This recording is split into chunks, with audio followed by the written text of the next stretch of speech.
fundraisers. I'm Dawn Lego, and it's time to buckle up for a new episode of Raise Nation Radio, the one and only podcast made to inspire fundraisers like you to continue making impact in our communities and building better tomorrows and exchanging ideas. So whether you're a trailblazer or seasoned pro, you'll pick up the trends that transform your fundraising. And together, we'll dive into lively conversations and chat with industry-leading fundraisers and thought leaders to explore hot-button issues and innovative ideas. So stay with us for the next 30 minutes while we inspire you to embrace the future of fundraising. All right, well, let's get going. Welcome back to Raise Nation Radio. Thank you for tuning in. It's just so wonderful to connect with all of you through our podcast. We have a very special guest and a super hot topic to talk about today. And the reason why I know it's hot, because in just about every one of our surveys, specifically like our webinar surveys, I get this question: can we see more content about content and digital marketing and just how to get off the merry-go-round and automate some of this and just make sense of it all and work a lot smarter than we are? So Chris Barlow is with us today. Chris is from Beeline, and he's the founder of Beeline. So he knows a thing or two after working with nonprofits for so many years. I'm going to let him tell you all about that. But what I love about Chris is his title. Aside from being the founder, he is the Customer Happiness Director. Now, how cool is that? That is the coolest title ever, Customer Happiness Director. I want to hear what exactly that means. So, Chris, welcome to Raise Nation Radio. Thank you so much, Don. It's great to be with you. And okay, so Customer Happiness Director. If you go to our website, you can see in our team profiles, everyone puts their strengths and weaknesses. And I put my strength as people pleaser, and I put my weakness as people pleaser. There you go. Yeah. And that's because I like that to make people happy. I like to serve their needs and for them to be pleased with that. And sometimes doing that isn't always the best thing for them, or sometimes it's not, what people want isn't always the thing they need. So I guess it's also a weakness. But anyway, I just thought the title suited me. Great title. I love it. It certainly caught my attention. So, but let's talk a little bit about Beeline. What do you do there? How long have you been doing it? How do you serve nonprofits? Awesome. Well, we started in 2015. We help nonprofits expand the reach of their mission and grow their donor base through marketing that serves and that unites their mission and fundraising, digital fundraising. And when I started, I kind of had a sense where I knew I wanted to. We started doing digital marketing, but we didn't know exactly where we were going. But I just volunteered with a local nonprofit and said, hey, can I just help you guys with your Google grant? I want to get some experience under my belt, help you guys further your mission. And they were like, sure, that'd be great. So I volunteered with them for about a year or so. And they just were really pleased with the way it was going. And they said, Chris, we want you to do more. And we've got some marketing budget. We want to pay you for this now. And we actually have another nonprofit we know we think you could help. And they referred me to, and so that just kind of started snowballing. And I just kind of ended up in the nonprofit world. And it was really where I wanted to be. I was very happy to kind of end up in this space and working among. So you Beeline to help nonprofits with their digital marketing. Yes, exactly. Well, tell me a little bit about the name Beeline. Where did that come from? Okay, so my mom gave me the idea. I liked the image of bees just because like the digital world is not connected to nature. And so I wanted to have some connection to nature, and I thought maybe bees. And then I just gave her that kind of idea, some initial, and she's just really good at just brainstorming and coming up with a bunch of ideas. She's won multiple contests on businesses trying to come up with a name. Oh, so, shout out to mom. Yeah, totally. So yeah, she named it.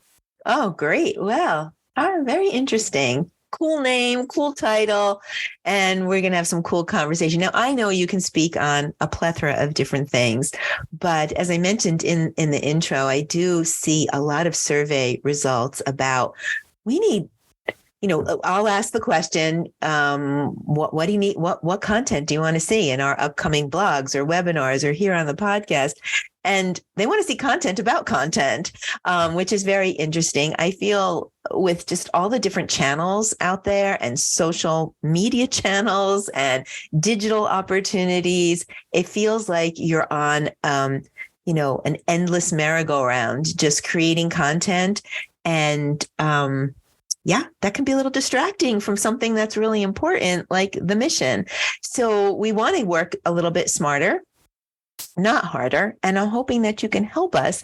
So when it comes to creating marketing content, what are your recommendations to getting off that merry-go-round and just generating good content out there that'll catch attention?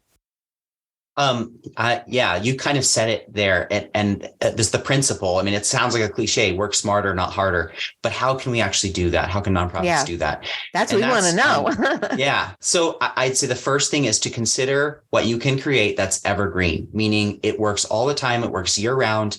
It's based on deeper principles and your values. And it's taking your subject matter knowledge in your sector and saying, how can we distill this into a digital resource that helps people, that answers a question, provides information they're looking for, solves a problem, or entertains them in some way. And is therefore something that if I'm searching Google for it and I find it on your website and your organization's website, I'm like, oh, this looks really helpful. I'll download it. I'll give you my email address. I'll subscribe. And it's not going to be irrelevant in a month from now. I mean, we need to keep telling our stories. We need to keep sharing our impact. We have to do that. But if we can create a piece of content that really helps us all the time, that works all the year round, then it can continually help us grow our audience with very little ongoing effort. Okay. I think we understand the concept just by the name Evergreen. Can you give us some examples though? Because that feels a little that I can't touch it. So do you have any examples for us of what that really specifically means? Yeah. So let me just I'll just share a few different examples to help you start brainstorming for your own organization. Let's say you're in the arts and culture sector. Maybe you're a museum. You could create a guide to help families learn how to visit different museums, like what museums are in your city and how maybe like free days or ways to like get in for free or discounts. And so that when people are looking for a museum to visit, they find your guide on Google and maybe you're sharing about all of the different museums. And so not only are you building goodwill among the arts and culture nonprofits, but you're also seeing it as the source of expertise for that particular question. And so now people are going to your particular museum site or organization site for that information, and they're downloading it. And now they're on your email list, and you can start telling them about your own, what you have to offer, whether that's shows or exhibits, or you could create something around a specific exhibit, pull in the subject matter experts who helped create that exhibit and say, what can we take from this exhibit, turn it into a digital guide or resource for a family or kids or students who are looking for information about this topic, and help them, answer their questions, satisfy their curiosity, teach them about this topic. And then we can use that to say, and now come and visit the exhibit in person and learn in more and see and touch and take this digital piece and make it and put it in the real world. So that's arts and culture. Let me give some other examples just to help. If you're in the scientific sector, you could create a checklist for people to how to apply the scientific method to everyday questions. Or if you're in human services, you could create a guide on how to maybe like experience a day in the life of someone from a different economic or diverse background than yourself.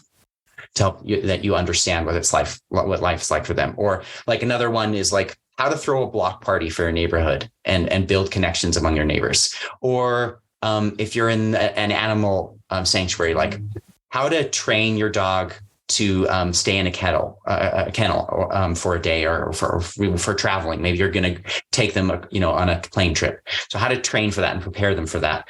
Pet owners are asking these kinds of questions.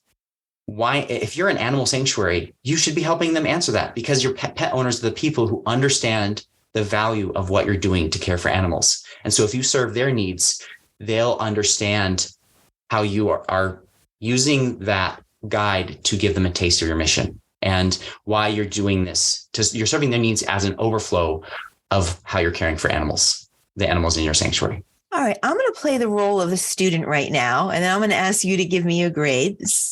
Many of our audience knows that I do have a side hustle. I run a small nonprofit with my daughter. We've been walking the shoes of all of the fearless fundraisers out there for about 6 years. And content does feel like we're on a merry-go-round constantly. What are we going to put out on TikTok and social? So if I'm hearing you and correctly, we can actually put something out maybe that speaks to parents, the guiding tips to help your son or daughter be a friend to someone in the neurodiverse community, the top 10 tips or something like that. I'm not talking about our impact and what we did and our donors and thank you and our event and fundraisers and all of that. I'm kind of just educating and creating a community and a little ecosystem and something that people would be interested in. Well, I have children. I want them to be neurodiverse, respectful. I'm going to take a look at these tips and maybe I can break it up into 5 or 6 segments. And now I have some content to work with.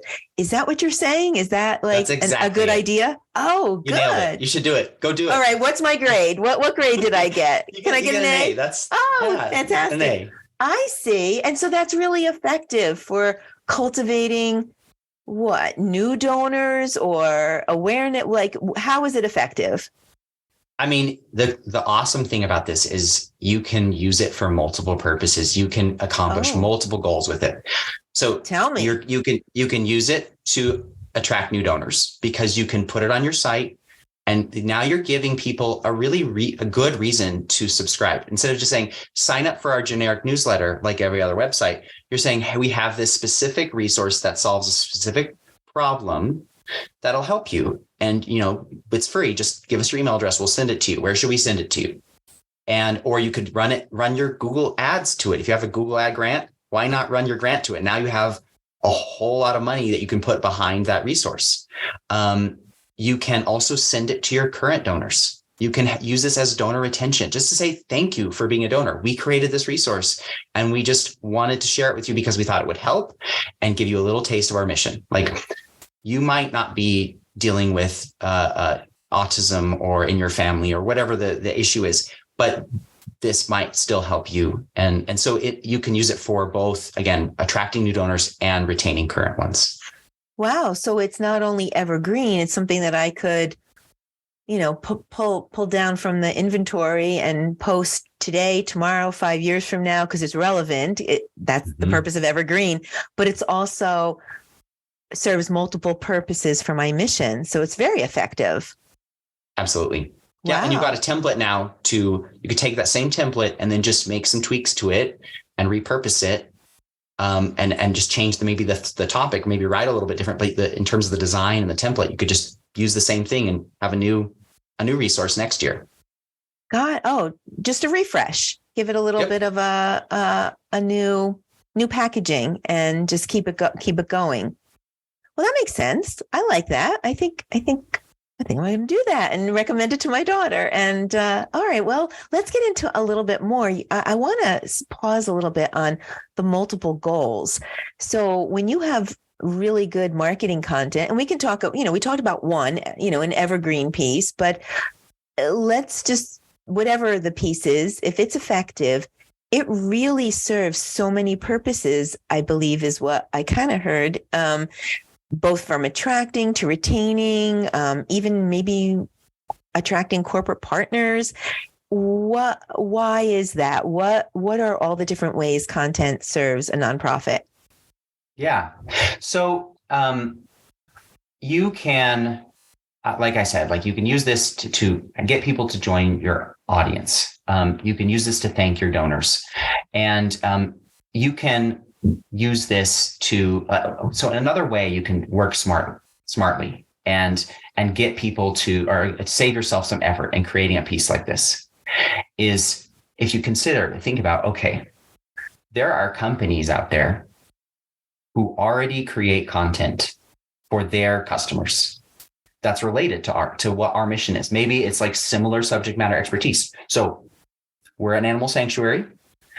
There are companies who create products for pets and for animals, for pet owners, whether it's like food or for play or care. they probably are creating content about those topics. What if I found a company whose content I really liked, we thought was relevant to our organization, and asked if we could borrow it, repurpose it with their full credit and like collaborate, but just, can you donate your content to this resource we're creating? We're going to put a little bit of our own information in it, and we're going to supplement it with yours. We'll talk about your company a little bit, not like in a too salesy way, but just say they donated this content to us. So now you're, instead of having to like create everything from scratch, you can just take what they already created. And what this does is it gives them a great way to support a nonprofit. It doesn't cost them anything. Maybe they'll be willing to donate some time in writing or graphic design or whatever from their marketing team. It helps them get their name out there to a new audience, get discovered in a way that feels more like supportive rather than just pure like marketing. And it opens the door for you to build a relationship with a company who could become a sponsor of your organization, because you collaborate on a resource like this. You have this evergreen guide for pet owners. You're attracting new pet owners to your organization. Those pet owners are finding out about this company and their products in a way that's like, wow, they work with this nonprofit. And so you're accomplishing all these goals in one project, one collaboration. And now you have an excuse to go back to the company and be like, this was awesome. We'd love to do more with you. Could you introduce, you're talking to the marketing person. Could you introduce me to someone in your philanthropy team who's in charge of sponsorships? And instead of like trying to like approach that person from the outside, you're getting an internal introduction and you've already worked with them. So you can really leverage this approach and this thought of creating something that will help people in a way that helps you do a whole lot for your organization. Okay, light bulbs are going off. I have to say, you're really taking content to new heights. So I'm going to go back to my example and be the student again, Chris, because you're teaching me so much here. So let's talk about that piece. I said, 6 ways that you can teach your child to, be neurodiverse and friends to everyone. I could potentially go to a toy company that produces or manufactures or resells toys for the autism community and say, hey, I have some really good content. I'm a nonprofit. I'd love to collaborate with you and get my article or my piece, on your website, and I'll give you some creative licensing. So now I'm considered as a nonprofit, a thought leader. My article is on somebody else's website where I have a whole new audience, all new eyes. I can also tout the fact I have bragging rights because I collaborated with this toy retailer, right? Like it just kind of spiders out. Is that what you explained? Yes. Or you can go the other direction. Oh, okay. We would love to, you have this great feature article. Your card. Okay. Feature we're creating a downloadable resource. And we would love to feature some of your knowledge in our resource. Can we just copy paste your blog post into our downloadable guide, of course, giving full credit, saying where it came from, there that no one's going to think it. And then the content for our guide is enhanced by this company and given more credibility. And the amount of time and effort it takes for us to create it is greatly lowered. Oh, and so we're featuring you. We're giving you the win because we're not asking, like, there's nothing wrong with doing what you just suggested. That's a great idea too. But you are asking for them to feature you. And in this case, the first interaction is, can we feature you? We like what you have to say. We think this would help our audience. And I think that's a natural next step. What if we shared something on this topic for your site? That would give a really unique and new angle for your audience and readers. So you can absolutely go both directions. Let me give one example of an organization we did this for. So we did this for a Jewish food bank, and the resource we decided to create to help them grow their audience was a recipe book for all the Jewish holidays. And instead of finding the recipes from themselves or writing them or having to where are we going to get good quality recipe photos?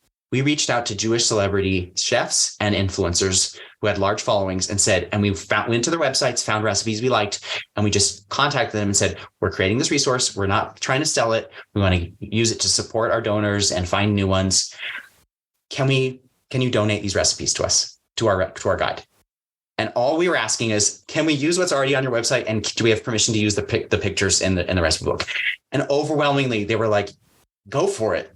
We'd love to be featured. And we said we'd have a little page at the end of the recipe book featuring all the chefs with a link to their Instagram or their website or whatever. Yeah. Who wouldn't participate in that? So the amount of effort it took, we had to do some work on formatting and design to make the recipe book look really good.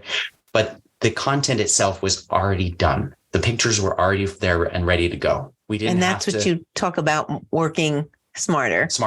Yeah. Wow. So look what we just did with just one idea. So one idea is, create a recipe book. You can do so much with that. You can go to Jewish congregations and build community that way by asking for, recipes and pictures and creating awareness to the nonprofit that way. You can go to celebrity chefs, ask to feature them, and then kind of elevate that book a little bit. Then you can ask them, hey, would you like this? And perhaps like one little idea, you just kind of manifested in so many different ways.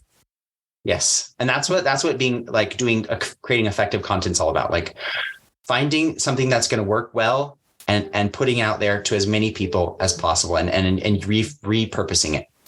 And not sitting there for weeks or months on end, creating it from blank pieces of paper. You're getting some things that are done already and doing it in a very beautiful way by giving credit, and everybody's helping everybody to some degree. Yeah.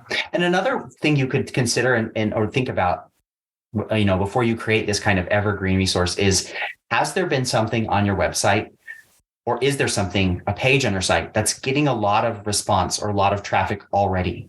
Because instead of trying to figure out what might work, if you know something is working, well, just take that as your initial idea or the theme or the topic. Sometimes it's surprising, like, we thought this blog post would do really well and it hardly gets any traffic, and this random one Google loves and we always get a lot of traffic for it. So why not think about look at what's working and push that, give that some more support and energy behind it. So take me through the journey of a nonprofit with Beeline. How do you get there? How do you figure out, with this recipe book, what does the customer journey look like when they first give you a call and say, hi, happiness director, I need some happiness with my content? Yeah. What does that all look like? So we start with understanding their subject matter expertise and what do you do well? What do you know well? What does your audience care about? And I'll get into that in a minute, what does your audience care about? We just start with what makes sense and what's something that knowledge you have that you can use to serve your potential donors and your current donors. What's that? Take that knowledge. Okay. And we use that to just start brainstorming different topic ideas. And then from there, we'll do some quantitative research by going into Google. There's a free tool Google has called the Keyword Planner, and we'll just search for these different topics and say which of these topics has the most searches happening, because Google's Keyword Planner gives you an estimate. We think that about 10,000 times per month, this keyword is being searched, or 100,000 times per month, or 1,000 times per month, whatever the numbers are. And so then we'll say, okay, out of these 5 topics we came up with, these 2 have the most volume. These are the ones that seem like they're getting the most people searching for them. That means there's demand behind it. We'll also even just search Google or YouTube or Facebook or Instagram or the different social media channels and say, how many results are coming up? Is there a lot of other content on these topics already out there? Because if there's a lot out there, that shouldn't be a discouragement from you creating something. That's an encouragement, because a lot of demand means a lot of supply, or a lot of supply means probably a lot of demand. And then the next thing we'll do, and we did this with for this recipe book, we had these different ideas. We validated, yes, there's a lot of search demand for them. And then we sent a survey, just like you've been talking about, to their audience. And we said, we're thinking about creating a resource on this topic, or this topic. Recipe book being one of them. Or if you're an animal sanctuary, how to help your cat, how to help your dog, whatever it might be, pet nutrition, pet play, pet care, whatever it might be. Send that to your current email list, to your donors, and then just let them answer that very simple 1-question survey. What would be most helpful to you? Oh, and if we were to create this, would you like us to send it to you? That just gives you an extra step of, yeah, I actually think this would be so valuable. I'm not just answering your survey because I'm nice, but I actually would like this myself. And then based on that, you've got the two, like quantitative, qualitative. You have enough information to know this is something that people are looking for. This is something that they will probably respond to because there's people we don't know searching for it, and our current donors are saying this would help us. So that likely the people who find it could become our donors. Wow. So you're getting them to be part of the decision-making process. Hey, we have some ideas. Help us decide. So now they feel a little bit more invested. And by the way, if we do this, do you want it? And now you've got your first distribution list going all in one communication. I love how you build things, like you layer and build. You have an idea, but it's not linear in any way. You kind of take an idea and really multi-purpose it. Like rinse and recycle and use it this way, and repeat and use it that way. And I really love that. Is that intentional with your staff when you're working with your customers to see how many ways you can repurpose something? Absolutely. Because if we find something that's working, we don't want to have to, like, the effort. It's a lot of effort to create content, regardless of what it is. So if we find something that's working, let's just, let's tweak it. Let's repurpose it. And put it in a new channel. Let's try it, promoting it in a different way. Another great thing about promotion is, like, you can run your Google ad grant, as I mentioned before, to help find new people. But you could also go back, if you partnered with a company, like, think about a company that has a large audience and they have great subject matter content. Now they can promote it for you. Hey, would you send this to your email list? Would you send this to your customers? And you could find a whole bunch of new people because your partner is promoting it for you. The company is doing that on your behalf. Yeah, you're almost leveling up your position. I love that. Going back to, I can't wait to bring all of this information to my daughter, because really that is a great resource for parents to help guide their children to be friends to everyone and to understand a neurodiverse community, right? So I'm going back to that, but we can use that, put it out there for our donors, use it as a thank you, use it as social content. We can send it to schools and see who picks it up. There's just so much that we can do with it. And then back to the toy company, you're right. I asked the toy company if I could use their content. They're flattered. And now I've built a corporate relationship. By the way, can you use our content? I've elevated my position in this community, and then I might be picking up a potential sponsor as the relationship builds. It is just snowballing. That this whole idea is just snowballing. So how much do you think taking an idea like this evergreen content, and versus the daily hits about impact and what we did, what's that ratio?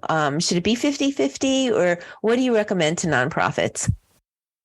I mean, you have to share their story and the impact and stuff. That's just part of what you have to do. So the idea behind this kind of content is create it once. This is going to be what you use to bring in new people, to retain, like to encourage people, your donors. You shouldn't need to create a lot of this content all the time. Like a good, evergreen piece of content, like if it's good, maybe only once a year, maybe even less often than that if you find something that really works well. Because it looks like you can get a lot of bandwidth out of this one content, because we just talked about it. Yeah. Mm-hmm. And again, like, we've taken like that initial recipe book and we created one specifically for Passover. So we just made a mini one. And so it was like, okay, we've gone through this. We know that we can do it again and just make a small one. So you can kind of use it as an inspiration for like just making some new tweaks or whatever.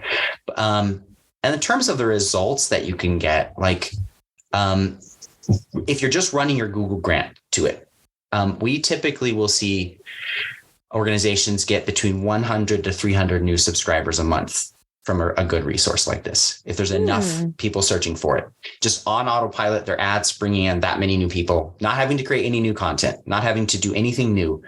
It's just that one thing. They're seeing, over 1,000 to sometimes 2,000 or 3,000 new people per year on their email list. Wow, that's pretty impressive. Now, we talked about, your Google ad and grant, and we've thrown that out here a little. I don't know if our entire audience knows what that is. Do you want to share a little bit Sure. about the Google ad grant so that everybody's on the same page? Yeah. Sorry for bringing that out of context. So the Google Grant provides free advertising on Google search for nonprofits. You get $10,000 per month worth of ads. So it's not a grant where you're getting given money. It's just ad space, basically. Mm-hmm. And a lot of nonprofits don't know how to use that. It's a lot of money. It sounds like, it feels like, and you're like, well, we can advertise for our mission and for our name, but how do we get new donors? If we try to advertise for donate to a nonprofit, donate to the kind of nonprofit, we're a homeless shelter, donate to homeless shelter. Yep. There might be a few people who are searching for that keyword, but so are, and every other generic donation related keyword, every other nonprofit wants to, and you're unlikely to get very much results from that. So using the grant to promote a resource that helps people is a great way to start meeting them where they are with what they're searching for. So at Beeline, do you really help nonprofits, if they have their grant in place, maximize and optimize how they should be spending that $10,000 a month? Is that part of what you do at Beeline? Yes. Yeah, that's fantastic. Exactly what we do.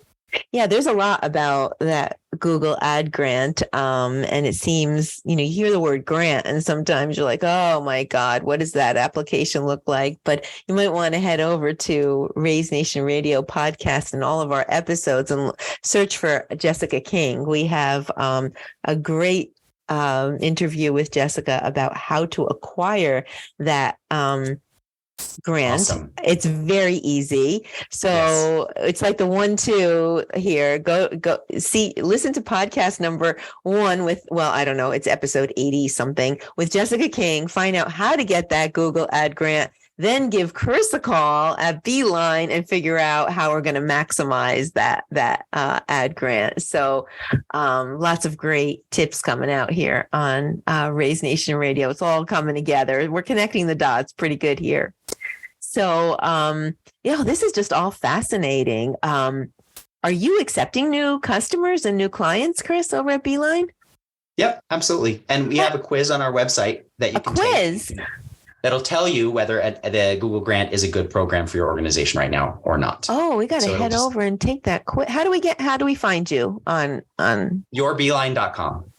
Oh, okay. We'll get that into the show notes, right? We'll get how to get in touch with you, how to get in touch with your team, yourbeeline.com. Okay. I'll get that all into the show notes. All right. This is really cool. What else do you want to share? Let's talk a little bit about, the repurposing, maybe when it comes to not the evergreen, but just how can we not feel like, oh, what am I putting on Facebook today? What am I putting on LinkedIn? What am I putting on, TikTok, if you're still on TikTok, or Twitter? Like, how can we create content, all this digital content, a little bit easier when it's just trying to stay relevant and in front of people and maybe not the evergreen side of things? Yeah. How do we get a handle on that? The principle I like to think about is 80-20. 80-20. Okay. 20% of your effort is going to generate 80% of your results. And the flip side, 80% of your, and the other 80% of your effort is only going to produce 20% of your results. Okay. So think about what are the content related, social media related activities we're doing that gets the most for us. Is there a social media channel where we're just not getting a lot of response right now? That doesn't mean you should abandon it, but you could put it on hold, put it on the back burner. Don't feel like you have to keep up with all of it. Find the place where your audience is and where they're responding, and put your efforts into that first and focus on what's working or where you see the potential. So you can look at, okay, what of our efforts are where we're getting the most response, where our audience is growing, and then again, just kind of keeping our our focus, because there's so much good, wise advice on all the different platforms and strategies.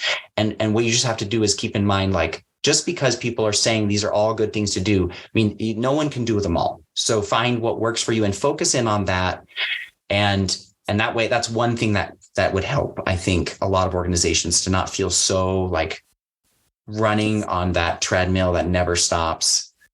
How do I keep up with it all?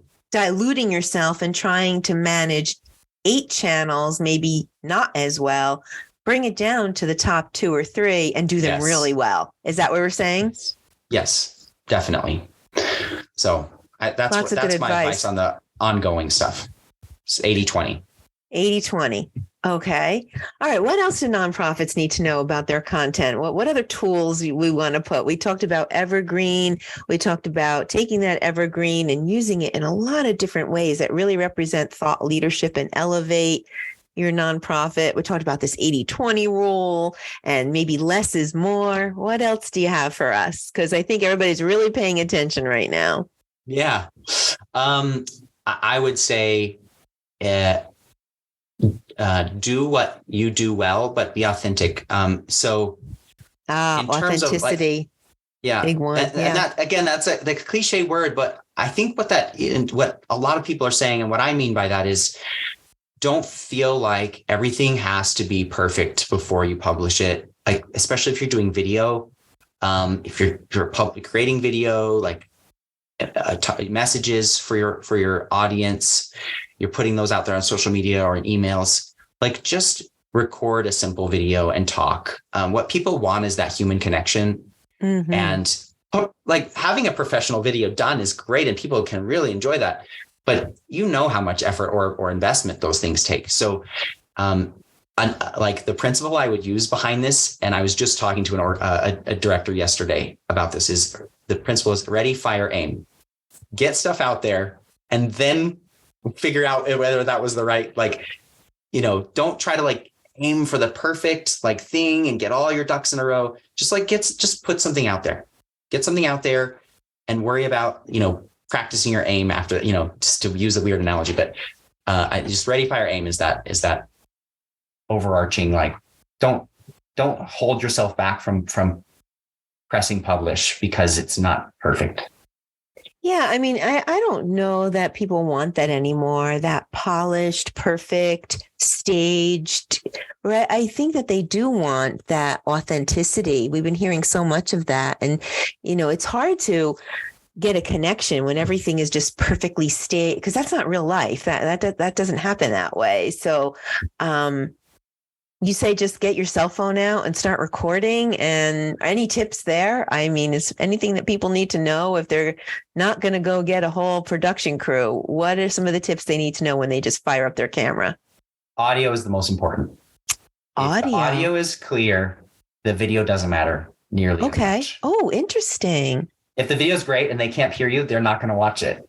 Or unless you have subtitles, right? And you can help with that. But in a video, you want the audio to be the best part, or the most important part. Okay. So test the audio and then let it, and ready, fire, and aim. Yep. There we go. So now, would you recommend we need to do lots of things as nonprofits, right? We have to create awareness and attract new donors. We need to cultivate our community, retain donors. We have to work on corporate sponsorship. Can content hit every one of those? And do you maybe get a whiteboard and put these across the top and then put your, fill your content pieces in underneath? Can content do all of that for us? I mean, yes and no. We talked about how, like, in one way, how content can help you do a lot of that stuff. And then I think another, just thing to consider is, start small. Again, talking yesterday to a director, like, she knows, like, we need to do this, and this, but we're going to start with this piece because I can do this right now. And then after that's done, I'll build to the next thing. And so if your organization doesn't have any donors or doesn't have very many donors, like, obviously your first thing you need to do is start to build that donor base. And so what content's going to help you do that goal? Or maybe you've got a good donor base, but do you know, like, are they sticking around? Are a lot of people coming to your audience but not staying? Are they not becoming second time donors? Or like, okay, then we need to work on retention before we start focusing on new donors. So yes, content can help you with, I think, all of those things. But what you should do next should be based on what is our most important problem right now, and focus on that one thing. And then also consider, what we're creating here is this piece of content we're creating, can it help us do more than that? Can it help us accomplish more than that? So with this story we're creating, we're going to tell the story. This is to encourage our current donors. This is to help people connect with our mission. Let's save this and keep it because it's a particularly good story. We're going to reuse this as our year-end report. Or maybe we'll reuse this for an end-of-year fundraiser. Well, you don't like any waste, do you? You just repurpose the heck out of stuff. Please. Because one, you put something out there and you think your audience has seen it, but only you are the 100% ones who've seen it. A lot of your audience won't have seen it. And even if they do, like if you've got multiple things going, they can skip over what they already read. They're not going to be offended. As long as you're not, I think people are going to be a lot more offended if you ask them to give and you're making those like asks all the time, rather than we're trying to encourage you with these stories. And maybe you've heard this one before already. Like, as long as your focus is on, we're trying to serve your needs, we're trying to encourage you, we're trying to lift you up, we want to let you know, be accountable to you. If some of the stories you've recycled, some of your supporters and donors and subscribers have seen before, that will burn them out far less than asking them too much. Yeah, it really avoids the ask fatigue, right? The donor fatigue that we talk about. It's just a different approach. It seems very educational and not as, should I say, use the word threatening as nature, right? You're not going to back down. You might back down if somebody says, we have a capital campaign. We really can use your help. How much could you afford? Right. That's versus, we really just want to put back into the community, and we have this great education. We think you might benefit from it. And if not, maybe you can share it because we know somebody will. And it's a game changer for the conversation and building the relationship. Mm-hmm. Yeah, yep, very smart. Absolutely. Much smarter, not harder. All right. I think we have time for one more example. I know our audience loves success stories, so I'm going to give you a second to think about it. But, you've been working with nonprofits for, well over 8 years now. Is there one particular, aside from the recipe book, which I love, by the way, is there one particular success story that comes to mind that you can share with us to just give our audience the sense of the power behind what could be done with content? Yeah. So we are working with a organization that helps nonprofit founders, basically start their organization, get started. It's basically an incubator. Okay. And so they'll help people who just have an idea, or maybe they just formed their 501c3. Or they're within within a year. And so we said, okay, what would be a helpful way for you to reach new people? And we put together a quiz for people who are starting a nonprofit. And the quiz just basically asks some basic questions of where they're at. And then the response or the result is, okay, here's where you're at, and here's the next steps. And it points them to several different resources, links to other stuff that the organization has on their website, some guides, and it helps that person know what their next step is. It helps them get more engaged with the incubator, and they see over 200 new people take that quiz every month and add to their email list. 200! Oh my goodness! And that's not something they have to do any work toward. That piece of content they created once, and it's been working for years for them. Wow, that is a great success story. Sounds like you really take a unique and a different perspective. It's not you go a little deep, right? You're not just, okay, let's just get all of the impact and the stories and, the statistics together and create the content calendar. All that stuff's important. You're not saying that that's not important. That definitely needs to be part of the equation, but you really want to think about a different approach that's going to get you focused more on your mission and attracting the new donors and leveling up and all that good stuff. And that's really what this is all about. So pretty cool stuff. I talked to a lot of people about digital marketing and content, and this is a fresh new perspective. So I'm glad to bring this to Raise Nation Radio. Where can we find you coming up? I know that we have a webinar with you. I think it's on demand. Where else are you speaking or educating, or how can we find you in the nonprofit universe? Yeah. You need to write a book too, by the way. Yeah, I should.